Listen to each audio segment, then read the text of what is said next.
Hello friends, সবাই কেমন আছো? বিশ্বাস বাংলা 3.0 ইউটিউব চ্যানেলে সবাইকে স্বাগত। বন্ধুরা, এই চ্যানেলে আমি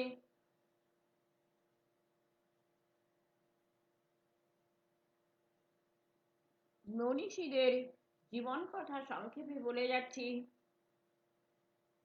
যদি তোমাদের কোনো মনীষীদের জীবনী জানতে ইচ্ছা করে আমাকে কমেন্টে লিখে জানিও, আমি যথাসাধ্য তোমাদের বলার চেষ্টা করবো। আর যদি ভালো লাগে শুনে, তাহলে একটু লাইক শেয়ার সাবস্ক্রাইব করে চ্যানেলকে এগিয়ে নিয়ে যেতে সাহায্য করো। Thank you. এসো তাহলে শুরু করি।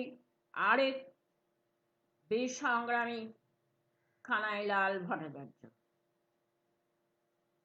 বাংলার অগ্নিযুগের বিপ্লবী বীর কানাইলাল ভট্টাচার্যের পিতা যাদবেন্দ্র ভট্টাচার্য এবং শিবনাথ শাস্ত্রী একই বংশের দুটি শাখা। বর্তমান দক্ষিণ 24 পরগনার মজিলপুরে উভয়ের বাড়ি। মজিলপুর স্কুলে যখন কানাইলাল ভট্টাচার্য অষ্টম শ্রেণীর ছাত্র, তখন এই সাতকড়ি বন্দ্যোপাধ্যায়ের গুপ্ত সমিতির সাথে তার যোগাযোগ ঘটে। অটুট স্বাস্থ্যের অধিকারী ছিলেন কানাইলাল। ব্যায়াম ও খেলাধুলাতে ছিল তার অসীম আগ্রহ। এই বীর বিপ্লবীর জন্ম 1909 খ্রিস্টাব্দে, বাংলা 1316 বঙ্গাব্দের আশ্বিন মাসে। 1930-31 খ্রিস্টাব্দ সারা বাংলা বিপ্লবীদের কার্যকলাপে কাঁপছে।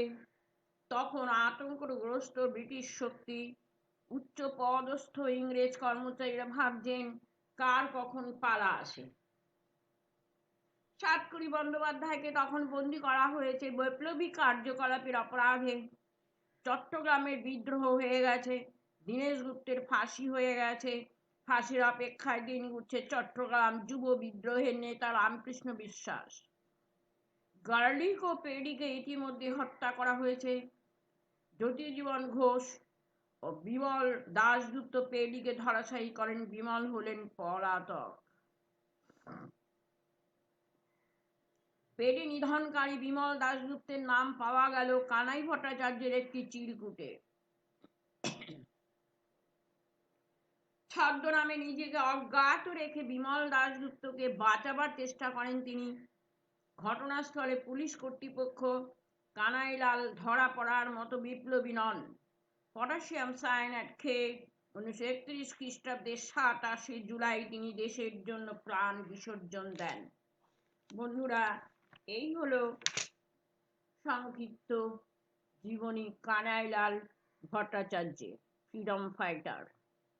Thank you.